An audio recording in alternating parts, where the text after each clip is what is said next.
Lucky பேம்போ எப்பயுமே பார்த்தீங்கன்னா தண்ணியில் வச்சு தான் பார்த்துருப்போம். இது பார்த்தீங்கன்னா நமக்கு வந்து ரூட்டான சாயிலில் வச்சிருக்க பிளான்ட்ஸ். இப்படியும் வளர்க்கலாமா அப்படின்னு சொல்லி கேட்டிங்கன்னா ஆமாங்க.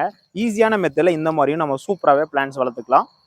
இப்போ இந்த அளவுக்கு சூப்பரான லக்கி பாம்போ பிளான்ட்ஸ் பார்த்தீங்கன்னா நமக்கு ரூட்டட் பிளான்ட்ஸ். நம்ம தண்ணியில் வைக்கும் போது ஒரு கொஞ்ச நாளைக்கு தாங்க நல்லா இருக்கும். அதுக்கப்புறம் பார்த்தீங்கன்னா நீங்கள் சாயிலையோ அப்படி இல்லைன்னா கோகோபத்திலையோ வச்சு நீங்கள் ரீபார்ட் பண்ணி மெயின்டைன் பண்ணால் தான் பிளான்ட்டோட க்ரோத்தும் நல்லாயிருக்கும், பிளான்ட்டும் லைஃப் வரும். நீங்கள் தண்ணியிலேயே ரொம்ப நாள் வச்சுட்டு இருந்தீங்க அப்படின்னா பிளான்ட் கொஞ்ச நாளுக்கு அப்புறம் ஒவ்வொரு ஸ்டெம்மாக உங்களுக்கு அழுகி சாக ஆரம்பிக்குங்க. இப்போ பார்த்தீங்கன்னா இந்த மாதிரி ரூட்டட் பிளான்ட்ஸ் நமக்கு ஸ்டாக் ஒவ்வொரு ஸ்டெம்மும் தனித்தனியாக வந்திருக்குங்க. இந்த பிளான்ஸ் இப்போ நம்மகிட்ட ஸ்டாக் அவைலபிள் இருக்கு. வேணுன்றவங்க இது ஸ்கிரீன்ஷாட் எடுத்து வாட்ஸ்அப்பில் மெசேஜ் பண்ணுங்க. உங்களுக்கும் இந்த மாதிரியான சூப்பரான லக்கி பாம்போ பிளான்ஸ் வளர்க்கணும்னு ஆசைப்பட்டீங்க அப்படின்னா ஈஸியாகவே ஒன்று பிளான்ஸ்குள்ளே நீங்கள் சாகாமல் வளர்த்துக்கலாங்க. ரீபார்ட் பண்ணி வச்சுக்கலாம். ஒரு மினிமம் வந்து ஒரு 6 இன்ச் பாட் அப்படி இல்லைனா இண்டோர் கலெக்ஷன் பாட்ஸ் இருக்கு இல்லைங்களா. அதில் வந்து ஒரு 6 இன்ச் அப்படி இல்லைனா ஒரு 5 இன்ச் பாட்லேயே நீங்கள் ரீபார்ட் பண்ணி கலர்ஃபுல்லாக வச்சுக்கலாங்க. நல்ல ஹைட்டாக புஷ்ஷாக சூப்பராகவே வளர்ந்துட்டு இருக்கும்.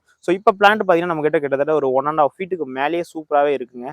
நீங்கள் ஒரு 2 ஃபீட்டுக்கு மேலே போகுது அப்படின்னா ஒரே ஒரு சின்ன ஒரு கட்டிங் கொடுத்துட்டீங்கன்னா போதுங்க. சைட் பிரான்ச்சஸ்லாம் வந்து நமக்கு இதுவே நல்ல ஒரு புஷ்ஷியாக வளர ஆரம்பிச்சிடும். வேணுன்றவங்க மறக்காமல் ஸ்க்ரீன்ஷாட் எடுத்து வாட்ஸ்அப்பில் மெசேஜ் பண்ணுங்கள்.